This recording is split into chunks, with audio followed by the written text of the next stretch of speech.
Marketing Kannada ಚಾನಲ್ಗೆ ತಮಗೆಲ್ಲರಿಗೂ ಸ್ವಾಗತ. ಇವತ್ತು ಬಂದು 17 ಫೆಬ್ರವರಿ 2025 ನಿಫ್ಟಿನಲ್ಲಿ ಏನಾಯಿತು, BSEನಲ್ಲಿ ಏನಾಯಿತು ಅಂತ ನೋಡ್ಕೊಂಡು ಬನ್ನಿ. ಸೆನ್ಸೆಕ್ಸ್ ಇವತ್ತು ಕ್ಲೋಸ್ ಆಗಬೇಕಾದ್ರೆ ಸುಮಾರು ಒಂದು ಸಣ್ಣ ಏರಿಕೆ ತೋರಿಸಿದೆ, 57.65 ಪಾಯಿಂಟ್ಸ್ಗಳ ಒಂದು ಏರಿಕೆ ತೋರಿಸಿದೆ. ಕ್ಲೋಸ್ ಆಗಬೇಕಾದ್ರೆ 75,996.86 ಪಾಯಿಂಟ್ಸ್ಗಳಿಗೆ ಇವತ್ತು ಕ್ಲೋಸ್ ಆಗಿದೆ. ಹಾಗೆ ನಿಫ್ಟಿ 50 ನೋಡೋದಾದರೆ ಸುಮಾರು 30.75 ಪಾಯಿಂಟ್ಸ್ಗಳ ಒಂದು ಸಣ್ಣ ಏರಿಕೆ ತೋರಿಸಿದೆ. ಕ್ಲೋಸ್ ಆಗಬೇಕಾದ್ರೆ 22,959.50 ಪಾಯಿಂಟ್ಸ್ಗಳಿಗೆ ಇವತ್ತು ಕ್ಲೋಸ್ ಆಗಿದೆ. ಹಾಗೆ ನಿಫ್ಟಿ 50ನಲ್ಲಿ ಯಾವೆಲ್ಲ ಕಂಪನಿಗಳ ಶೇರ್ಸ್ಗಳಲ್ಲಿ ಅತಿ ಹೆಚ್ಚು ಏರಿಕೆ ಆಗಿದೆ, ಟಾಪ್ ಗೇನರ್ಸ್ ಆಫ್ ನಿಫ್ಟಿ 50 ಅಂತ ನೋಡಿದ್ರೆ ಅಡಾನಿ ಎಂಟರ್ಪ್ರೈಸಸ್ ಇವತ್ತು ಚೆನ್ನಾಗಿ ಮಾಡಿದೆ. ಪ್ರತಿಯೊಂದು ಶೇರಲ್ಲಿ ಸುಮಾರು 71 ರೂಪಾಯಿ ಅಷ್ಟು ಏರಿಕೆ ಆಗಿದೆ, ಅಂದರೆ 3.3% ಅಷ್ಟು ಏರಿಕೆ ಆಗಿದೆ.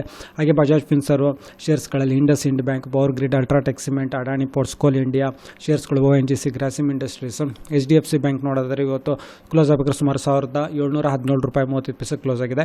ಹಾಗೆ Cipla, Nestle India, JSW Steel, Eicher Motors, Asian Paints, Tata Motors, Sun Pharma, Hindalco Industries, SBI Life Insurance, NTPC, Maruti Suzuki India ಶೇರ್ಸ್ಗಳು, Reliance Industry, Titan, Bharat Petroleum ಶೇರ್ಸ್ಗಳಲ್ಲಿ ಇವತ್ತು ಒಂದು ಏರಿಕೆ ತೋರಿಸಿದೆ.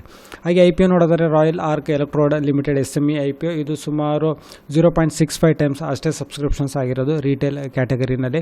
ಹಾಗೆ ಇನ್ನೂ ಒಂದಿದೆ Tejas cargo India limited SME IPO, ಇದು ನಾಳೆ ಕ್ಲೋಸ್ ಆಗುತ್ತೆ 18ನೇ ತಾರೀಕು. ಇದರಲ್ಲೂ ಅಷ್ಟೇ ಒಂದು 0.6 ಟೈಮ್ಸ್ ಅಷ್ಟೇ ಸಬ್ಸ್ಕ್ರಿಪ್ಷನ್ಸ್ ಆಗಿರೋದು ರಿಟೇಲ್ ಕ್ಯಾಟಗರಿನಲ್ಲಿ. ಅಂಥ ಒಂದು ಇದರಲ್ಲಿ ಒಂದು ಒಳ್ಳೆಯ ಸಬ್ಸ್ಕ್ರಿಪ್ಷನ್ಸ್ ಆಗಿಲ್ಲ. ಅದೇ ರೀತಿ ನಾವು quality power electrical equipments limited ಇದನ್ನು ನಾಳೆ ಕ್ಲೋಸ್ ಆಗುತ್ತೆ. ಇದು ನೋಡೋದಾದರೆ 0.9 ಟೈಮ್ಸ್ ಅಷ್ಟು ಸಬ್ಸ್ಕ್ರಿಪ್ಷನ್ಸ್ ಆಗಿದೆ ರಿಟೇಲ್ ಕ್ಯಾಟಗರಿ. ನಾಳೆ ಒಂದು ದಿವಸ ಲಾಸ್ಟ್ ನೋಡಬೇಕಿದ್ದೇನಾಗುತ್ತೆ. ಸೊ ವಿಡಿಯೋ ನೋಡೋದಕ್ಕೆ ತಮಗೆ ತುಂಬ ಧನ್ಯವಾದ. ದಯವಿಟ್ಟು ಲೈಕ್ ಮಾಡಿ, ಶೇರ್ ಮಾಡಿ, ಕಮೆಂಟ್ ಮಾಡಿ.